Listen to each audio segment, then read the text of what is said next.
Bonjour à tous et toutes et bienvenue dans cette sixième séance de Nambudo. C'est une séance d'initiation, plutôt pour les débutants. Comme je vous l'avais annoncé la fois précédente, je vous propose aujourd'hui de parler des contre-attaques au Nambudo. Alors on va adapter à la situation, c'est un peu compliqué sans partenaire et encore plus compliqué dans une cuisine, mais on va le faire quand même, et comme ça tout le monde peut le faire. On y va. Alors, je vous rappelle que dans les cours précédents, on a vu, je vous le remontre rapidement, le coup de poing en avançant, comme ceci. Vous pouvez le faire en même temps, ça vous fait un petit échauffement. Voilà, c'est-à-dire j'avance et je frappe avec la hanche. Il est intéressant de terminer son déplacement et bien sentir le mouvement de la hanche. Voilà, donc on fait ça en échauffement et en rappel. On change de jambe, on avance et on frappe avec la hanche. On avance et on frappe avec la hanche. On avance et on frappe avec la hanche. Vous pouvez à tout moment couper la vidéo, vous entraîner longtemps à faire le coup de poing par exemple et revenir à la vidéo après. Je vous fais un petit condensé. Maintenant, on va faire le coup de pied direct de face qui s'appelle Maegeri en japonais. Et c'est ici. Donc on essaie de bien monter la jambe, de bien armer le genou, armer pour développer sa frappe et revenir. Je détaille pas trop puisque en principe vous l'avez déjà travaillé. Une main reste tout le temps en protection du visage, vous voyez, bon, ça se voit bien sur l'écran. J'enlève pas ma main pendant que je fais mon coup de pied. Et l'autre s'en va et revient quand j'ai fait le coup de pied. On souffle à chaque fois. On change.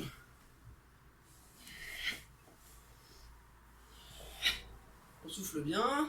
Ça aide de garder l'équilibre. Vous vous rappelez, on avait dit qu'on tenait un poteau.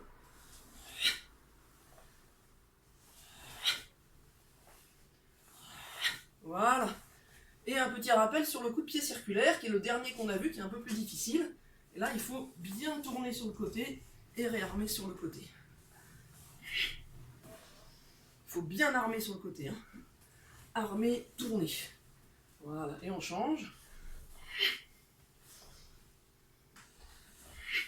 Même chose, la main qui est en haut reste en haut, en protection. Et on peut enlever l'autre quand on fait le coup de pied.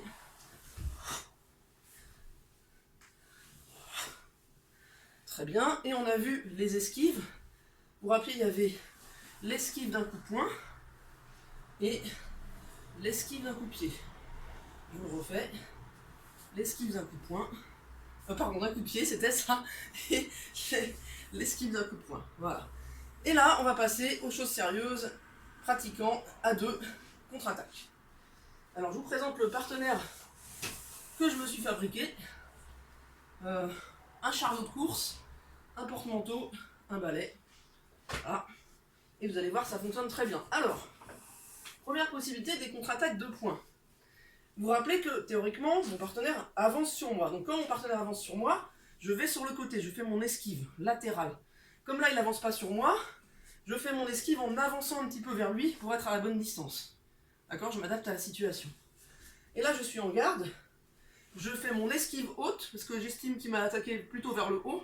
Et je fais contre-attaque, coup de poing, au niveau du visage, et tranchant de la main, contrôle.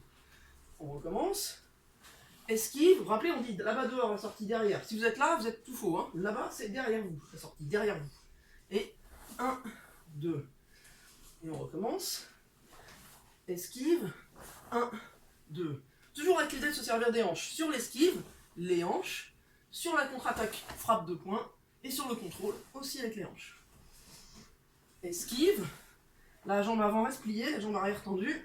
Contre-attaque et contrôle. Autre possibilité de contre-attaque de poing, esquive un peu plus près et hop, huracan, revers. Pareil, essayez d'utiliser votre hanche.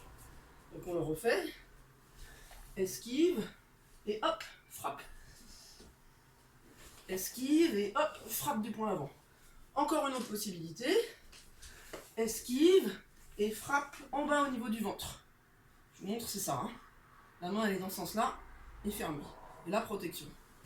Donc, je fais mon esquive et je viens en contre-attaque. Je fais mon esquive et je viens en contre-attaque. Je fais mon esquive, je viens en contre-attaque. Encore une autre possibilité, une petite dernière sur les points. Je fais mon esquive et je viens en contre-attaque avec le point derrière. D'accord? Encore une fois. Esquive, hop, frappe. Circulaire la frappe. Esquive, frappe. Maintenant, on va voir quelques techniques de jambes. Et ça, on va le faire, par exemple, si on se fait attaquer cette fois-ci vers le bas par un maegiri, le coup de pied direct qu'on a vu tout à l'heure. Donc on va faire une esquive basse, c'est pour varier aussi un petit peu les esquives. Et on va faire des contre-attaques de jambes. Alors, ici on est en garde, on fait son cercle dans l'autre sens, en haut et en bas à la fin. D'accord? Je regarde toujours mon partenaire. Hein. En haut, en bas à la fin. En haut, en bas. Et là, première possibilité, je mets mes mains en antenne pour bien me protéger. Et je passe ma jambe en uramawashi.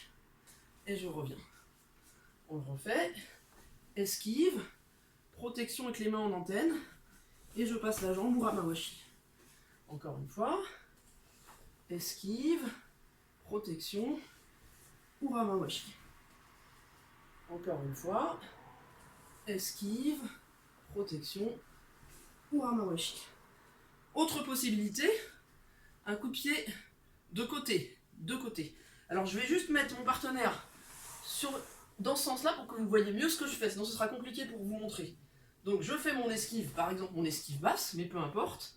Et là, ici, je viens frapper directement tout droit en étant de côté par rapport au partenaire. Donc j'esquive. Toujours je me protège, parce qu'on ne sait jamais ce qui peut arriver là-haut. Il peut frapper lui, hein. Et contre-attaque avec le pied en bas. Esquive, protection, contre-attaque. Voilà. Esquive, protection, contre-attaque. Si on revient un petit peu maintenant aux attaques de poing pour terminer. Hop, voilà. On a possibilité de faire des techniques circulaires aussi.